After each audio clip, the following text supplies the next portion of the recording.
winning a World Cup and being player of the tournament, but walking most of the matches. If you've been following football, you probably know that Messi is known for walking most of the game. Not because of laziness, but because he is scanning for weaknesses in the defence. Many people know he does this, but don't know what he looks for, how he interprets it, and how he comes up with ideas to break open the defence. We will be explaining all these concepts in this video. We're going to start with Argentina against Poland. First, Messi positions himself wide on the wings, or with the centre-backs.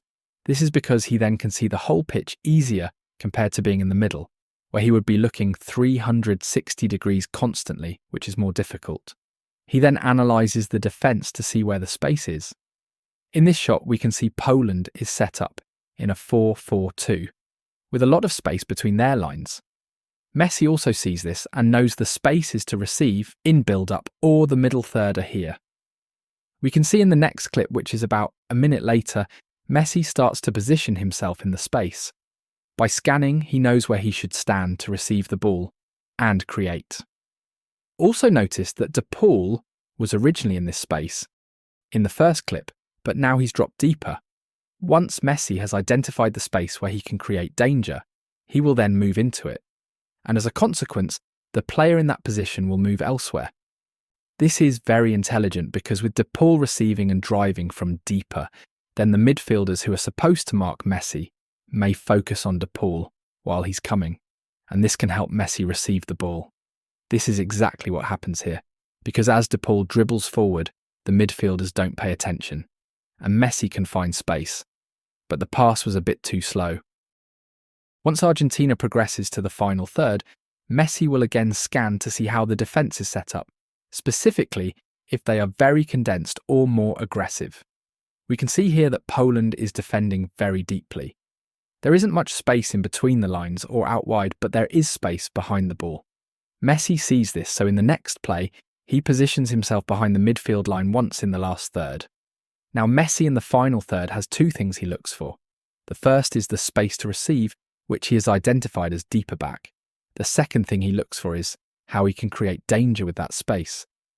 Here, we can see Messi scanning out wide, and we can see this full-back on Argentina is very open. With this information, he knows the way to break down Poland's defence is by receiving the ball from deep and then playing a long switch to his full-back. This is exactly what Messi does throughout most of the first half. For example, in this play, Messi receives the ball and then does a body feint to create space.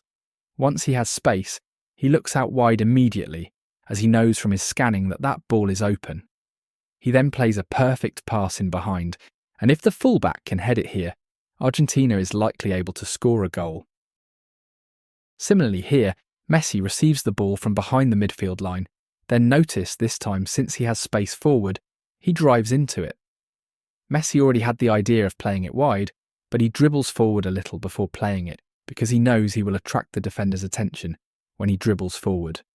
This will allow for a more dangerous pass because now the fullback has gone higher up without anyone noticing, and if the pass is played, it could lead to a direct goal-scoring opportunity, which is exactly what happens here.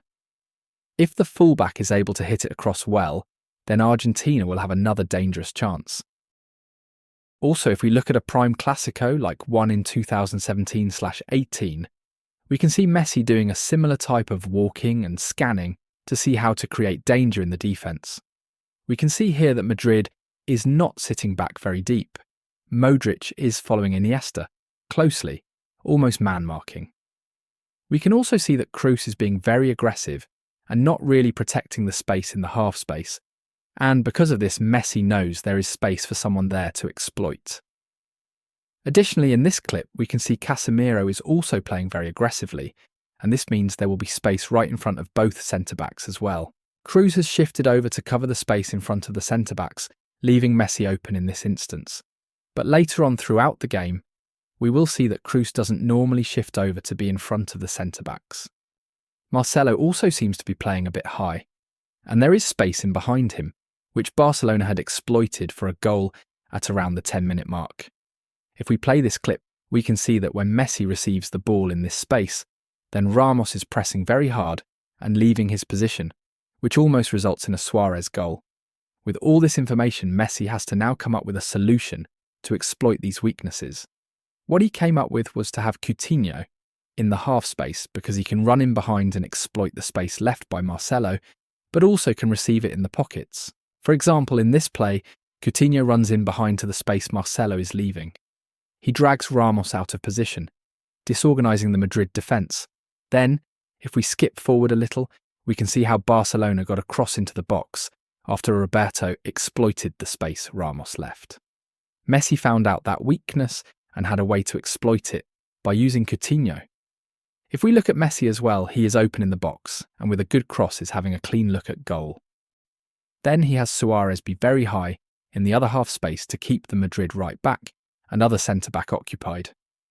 Then, Messi himself decides to position himself almost between the centre-backs for several reasons. This is because, with Casemiro very aggressive and running all over the place, there will be space here to receive. Also, we saw how Ramos was focusing on the person who received the ball in the half space, so if Coutinho receives the ball here, then Messi thinks that he will be able to make a run behind Ramos and create problems. As we can see here, he noticed that once Madrid had dropped to their final third, they were sitting deeper.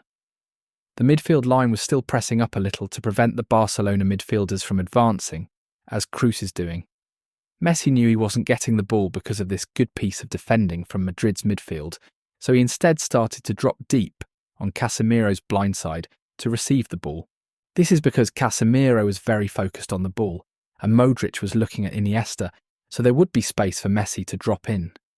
His plan with the ball at his feet was to look to combine with teammates because he knew if he receives the ball like he did on this play, then Casemiro will be pressing high on him and he can have the chance to attack the space with a combination. He tries the combination here with Suarez. From these positions, he was mainly trying to combine and link up to break the midfield line down and get into good positions.